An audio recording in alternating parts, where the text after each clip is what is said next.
welcome to a training video on Rightly Trained. And this training video is an exciting video series because it teaches us about soul-winning care group. Soul-winning care group. Within the Adventist Church, within the Seventh-day Adventist Church, there's been a lot of discussion about small group ministry. And small group is not a new thing. That's been going around for a long, long time. But the question we often ask is, why is it that it doesn't seem to be growing? We've been to churches where we have small groups and then it dies and it starts and it dies. Why is it not sustaining and why is it not winning any souls?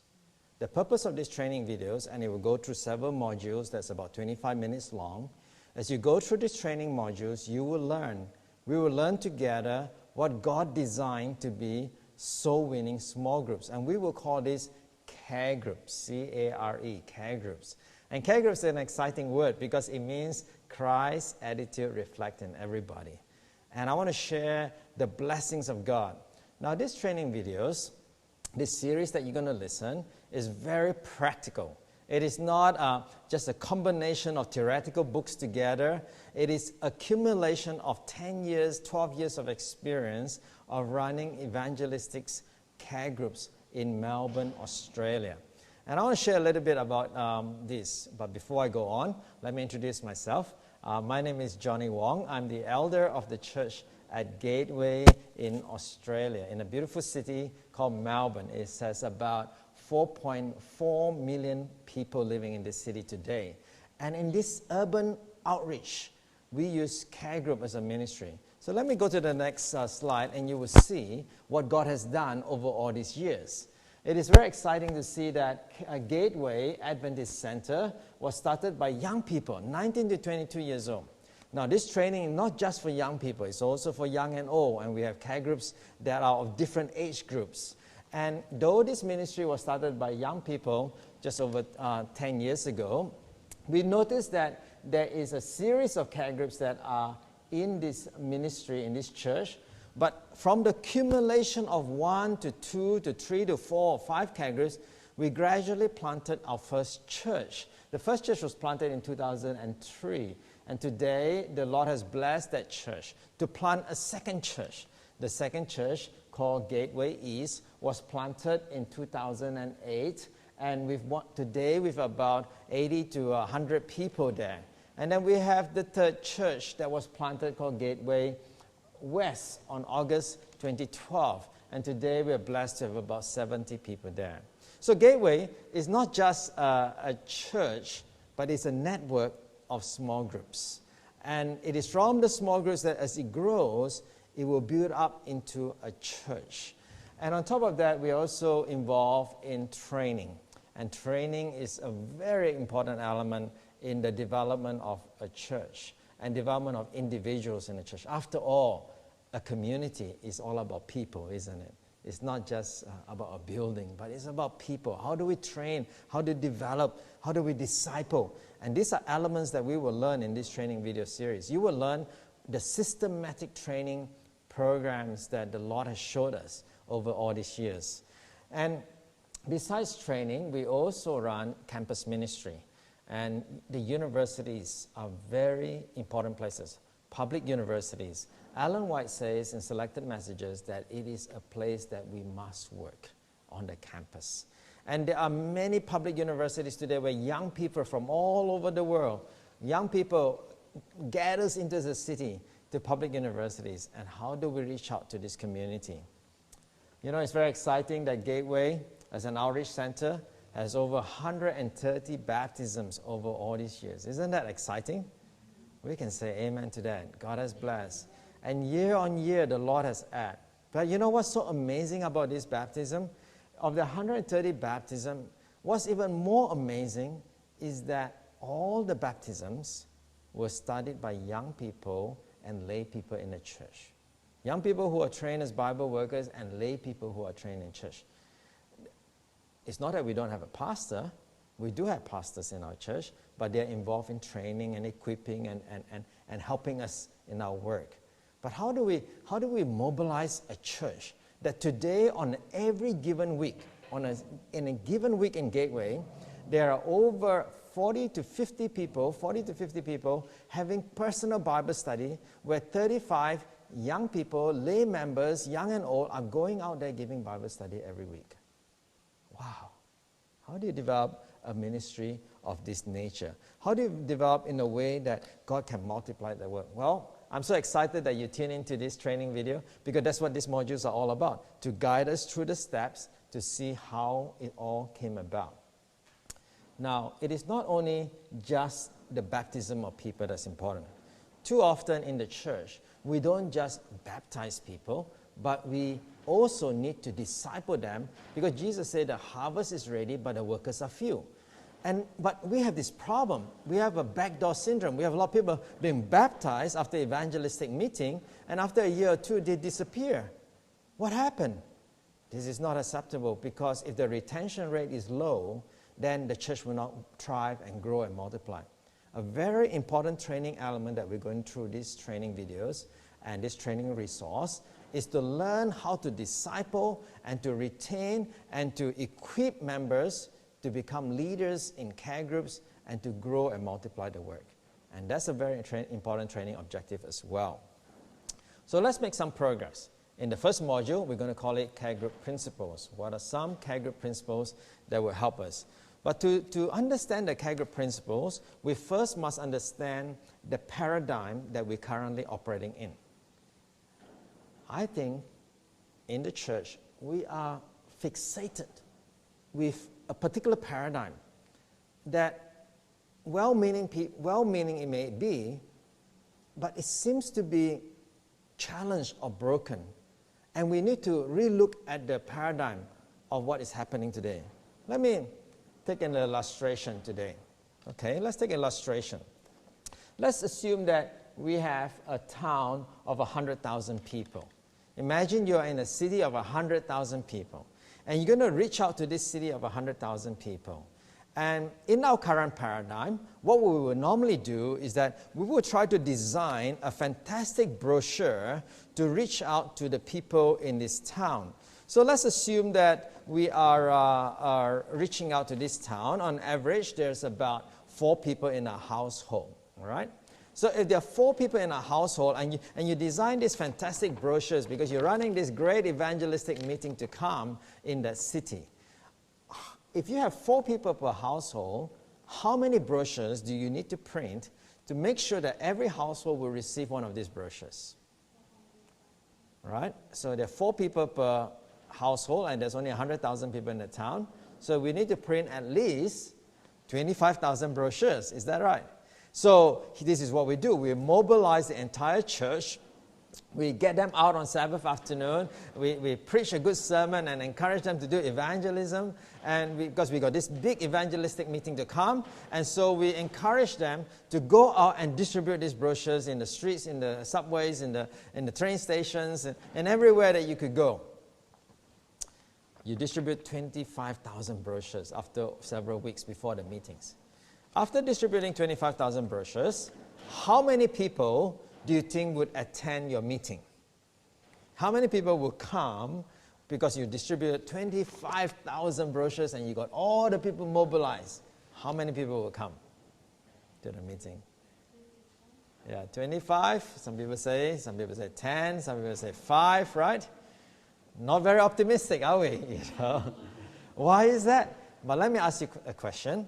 If you live in a first world country like Australia and America and Canada, let me ask you, do you still get junk mail, marketing mail outs that goes to your letterbox? Yes, you do. Why do we do that? Because companies still believe in junk mails. If the supermarkets and the retail stores don't believe in junk mail, they would have stopped printing that long ago. The fact that it still works. But marketers will tell you for every 1,000 brochures you send out, it's very likely you get about 1 to 1.5% to response. That's a standard marketing matrix for brochures. So let's say we design a fantastic brochure. It is so good, it's so well colored, it's very attractive, and you say, this is good. Pray so hard about this, and you got more than 1.5. Let's say you get 2 per 1,000. Would you be excited? Whoa, I'll be excited if we have 25,000 brochures out there and 2 per thousand. You have 50 brand new people come to the meeting. Whew. Would you be happy? Oh, I'll be so happy with 50 new people. So if they come to your evangelistic meeting, you get the best preacher you can get, a young preacher, and he's preaching away about the scripture, about salvation, about second coming, and then he preached about the Sabbath. Uh-oh. Some people begin to wonder, you mean I got to quit my job for the Sabbath? I can't work part-time on Friday night? Ooh, maybe that's a bit tough. But you keep preaching, you're running evangelistic series, you're preaching and preaching away, and you preach about stewardship, the importance of returning 10% to the Lord, your tithe. Uh-oh. The people listening to your program will go like, you not only don't want me to work on this day, and then you want 10% of my money? Uh-oh.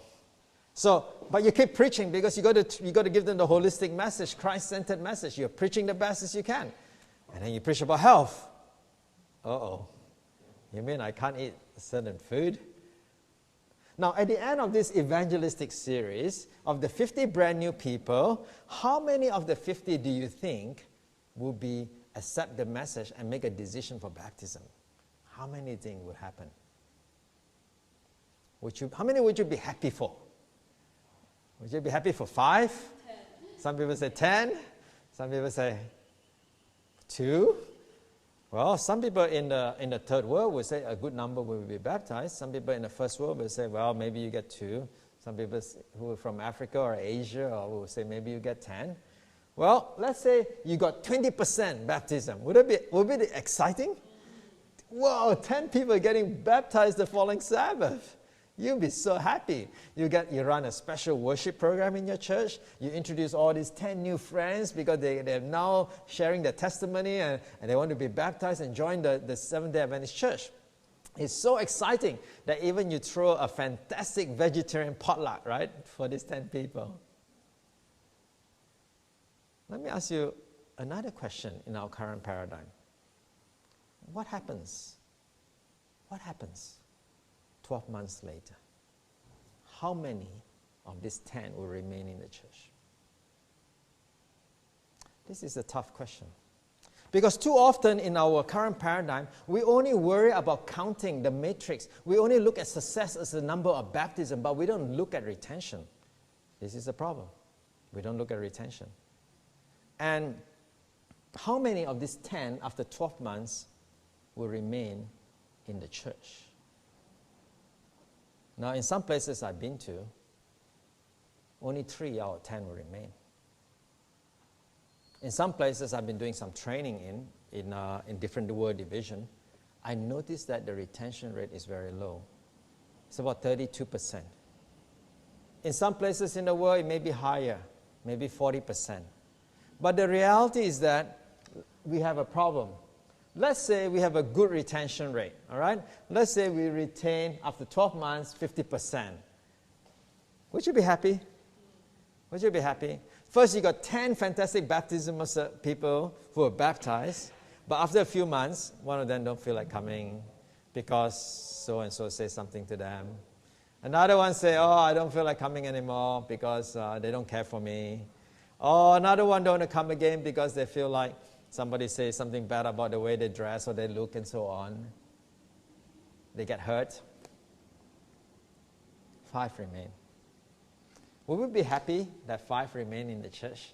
After all that money spent in the evangelistic meeting, printing all that brochures, hiring all that location, and then finally, after a year, we only have 5 out of 100,000 people. Will we be excited now? Will we be happy? Maybe not so happy anymore. Because we feel sad our brothers and sisters are no longer in the church. But let me ask another more compelling question that often we neglect this question, which I think is an important question. Let me ask the question. Of these 5 people, how many will win another soul for Jesus? How many? How many of these 5 people will be trained, will be discipled, will be trained, will be have the burden and the passion to give Bible study and become a worker for Jesus and win another soul and be able to see their friend get baptized? How many of these 5? You know, the sad reality in our church today is that the statistics show that 90% of our members do not win another soul for Jesus. So after all that effort, we are in this paradigm today where we spend all this money, all this evangelistic meeting, we come from 50 to 10 to 5, we end up 0.5 of a worker after 2 years. This is a broken paradigm. It's a broken paradigm. If we continue with this paradigm thinking that we can fly in evangelists, run public evangelism, now don't get me wrong, I believe in public evangelism. But the problem is that in of itself, it is not adequate. But we are so fixated with this paradigm. We need to change this paradigm. We need to have a change. The world population is growing faster than we could imagine. The net growth in the world is about 181,000 people per year, but we're only baptizing 3,000 people a day in the Seventh-day Adventist Church. Are we finishing the work? Are we able to present the gospel commission in Matthew 24:14, where the gospel will go to the whole world and the end will come? Is that really going to happen? Look at Australia. I come from the country of Australia. In my time growing up in Australia, I noticed that in the year 1984 to the year 2004, 20 years, approximately 5 million people were added to the Australian population, right, from 1984 to 2004. The net growth of the Adventist church during the same period of time, in the same 20 years, these are net growth. We're not talking about gross, we're talking about net, taking away those who die, who are apostate, who are missing. The net growth is 4,540 people. That is less than 1,000 people for every million. We're not finishing the work. We're going backwards. Now, I know. We all don't like to hear bad news. Sometimes we go to church, we only hear nice, wonderful, lovely, pleasant, desirable news. But we do need to hear the reality. The reality is that God desires every member of His church. God desires that every member of His church is not just a member, but a worker. If you go and see a doctor, do you just want to hear good news? Or do you want to really know what is going on? The reality is that the paradigm that we have is broken. We need to change this paradigm. Look at my local conference, a local conference of about 10,000 people. We know that on the conference, at least 5% on the conference membership roll would disappear in the year. Normally that happens because people do die. People go missing. People go apostate. So in local conference, we expect 498 people to be off the books. I've been on the conference executive for 6 years, and as I study the statistics, it's clear to me that we need to baptize about 500 people every year to break even. However, even on a good year, on a given year in our conference, we don't baptize 350 people. So how can we say that we are gaining ground? We're not gaining ground. So this is a challenge. We're going backwards. Even in my local church, I grew up in a local church, and I was involved in planting this first local church 20-some years ago when I was, actually probably going back to 30 years ago when I was a student here in the university. And we're involved in church planting. I've been involved in this church for 20-some years, and the same statistics apply. It is not growing. And many local churches, especially in the industrialization, especially in the first world country, they will baptize 2 or 3 people a year. And 2 or 3 people a year, they're happy with that. And they say, well, and the funny thing is that most of the people they baptize are their own kids. There's no real kingdom growth. And this is our challenge today. We have a real challenge in our work today. We need to change the paradigm. We need to have a different paradigm that works. Because being fixated on this current paradigm does not lead to the work being finished. I want to challenge you today. As we go through this training module, this 25 minutes training modules, as you go through this training module, I want to challenge you to know that there is a better paradigm. There is a paradigm that God has already given us in His Word. We need to go back to the New Testament model. We need to go back and see how we can actually grow the work of God. So this training that we're going through today and that you're going through week by week or day by day, as you go through this training, you will see God's way in the Word. The Bible is not just books of principles, but I believe the Bible gives us methods of church growth. And if we study this, we will be blessed. Now, I come from the city of Melbourne. Melbourne is a city of about 4.4 million people. In 1885, S.N. Haskell, a pioneer Adventist, came to Melbourne in 1885. And for hundreds of years, over 120 some years, there had never been a church right in the heart of the city of Melbourne, right in the urban center. You see, the flight of the cities are over. Today, young people are no longer living out in the suburban areas. A lot of young people are living in high-rise apartments in the cities all around the world. And we as a Word Church has a project to reach the cities. We call it Mission to the Cities. And here we praise the Lord that 10 years ago, we planted a church in the city. And it's all based on evangelistic small groups, or what we call care groups. And as it builds on, and it's based on the paradigm of the Bible. I'm going to go back to this paradigm. I'm going to explain this paradigm as we go along. When I came to Melbourne 30-some years ago, there were only 5 city apartments. Today, there are more than 240 city apartments in Melbourne. And within 1 kilometer walking around the central business district of the city, there's over 90,000 people living in this city. And 500,000 people commute into the city every day for work. The Lord wants us to go to the cities, to the urban centers, because for Jesus to come again, the message needs to go to the cities. If we don't go to the cities, we will be staying in our fortresses, in our suburbias, in our country places. That's not what God desires. God desires that we go to the city, but to go there with a different paradigm, to go there with a method that Jesus has taught us and the New Testament church has taught us. How do we change the paradigm to have a soul-winning group? I would like to contend through this training that there are 3 areas we're going to look at. The first area we're going to look at is to look at the paradigm in the New Testament church based on the book of Acts. The second one, I want to look at Adventist church history. We can learn from the Seventh-day Adventist pioneers how we grow churches. How did they grow churches? Ellen White says we have nothing to fear for the future except to forget the way the Lord has led us in the past. So we have to go back and see what our pioneers are doing. And finally, we're going to look at the case study at Gateway. In this case study, it is a young church that was started, and I've shown you the statistics, what God is doing. And really, it is not about Gateway, it's about God, giving glory to God and what He has done. But we're going to use this case study to explain how all these components fit together. How do we pull integrated evangelism together, where we do public evangelism, where we do home-based evangelism, how we do health together, how do we reach an urban center? So, as you follow through this training module, I want you to notice one thing. In your DVD or on the website, you'll be able to download a workbook.